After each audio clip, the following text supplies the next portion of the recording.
ทุกคนเบิ่งนี่ท่าทายผู้ใดเด้นี่คือมาคักแท้นี่เบิ่งเอากูหาก็ไปบ้านนะเมื่อกี้นี่แล้วเราก็ต้องรวมขันบ้านกันได้ครับมึงนักเลงน่ะมึงมาเจอกูนะแบบกูมีกฎหมาย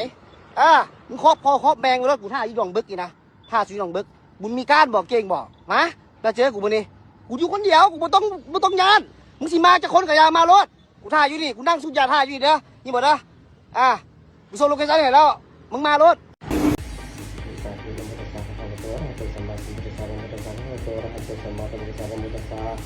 พระโตตัวพระตัวสมมาเป็นภาษาสาธุสาธุเด้ออยากขอเลือกสังฆาเพื่อพระบุญธรรมสุขกำลังสบายอาจารย์โอ้ยคิดว่าเก่งเนี่ยคิดว่าเก่งท้าผู้ใด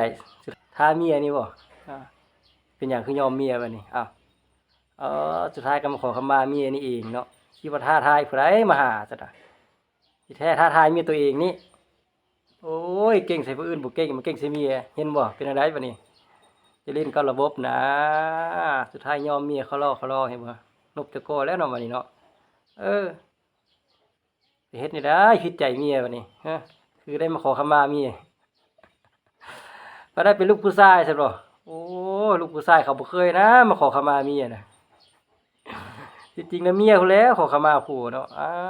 ไปเฮ็ดผิดใจเมียนึงอีกเมื่อกี้น่ะท้าทายเมียให้มาหาบ่หรือว่าท้าทายผู้ใดไม่ยังปานนี้มาขอขมาเมียล่ะสิงโตไอ้สิงโตอันนี้เราเฮ็ดหยังบ่คิดนะไปเฮ็ดผิดใจเมียตอนใดบัดนี้วันนี้อยู่ได้ตีนสิ้นเมียแล้วบัดนี้เนาะเห็นบ่อย่าเล่นกับระบบเลยน้องชายเอ้ยนี่แหละระบบมันแห้งแรกได้ระบบนี่นะเจ้าอย่าเฮ็ดเฮ็ดหยังก็ไว้หน้าไว้ตาเมียได้เนาะจะก้าวกายหลายคำว่ามึงนะมันเกิดแล้วมันเก่งโพดโอ้ยท้าทายผู้ใดเดี๋ยวไม่มาหากินตัวเองพิษกับพ่อกับแม่นะไปท้าทายพื้นคนข้างเฮือนให้มาหามึงไหมความนิสัยของมันนะเป็นนักเลงเนี่ยนักเลงกระจอกครับนักเลงบ่พอได้นักเลงกระจอก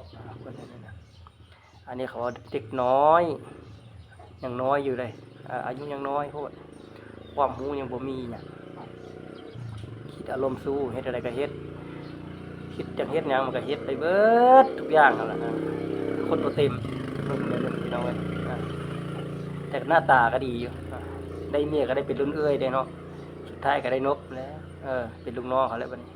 ติดตีนสิ้นเขาปัญหาเราเป็นลูกผู้ชายเฮ็ดผิดต้องรับผิดแม่นแล้วถึกแล้วตัวเองเฮ็ดผิดต้องไปขอขมาเมียขอโทษขอขมาเนาะกระทึกแล้วบัดนี้ขอขมาพ่อขมาแม่พุ่นเห็นบ่ตัวเองไปเฮ็ดหยังให้พ่อให้แม่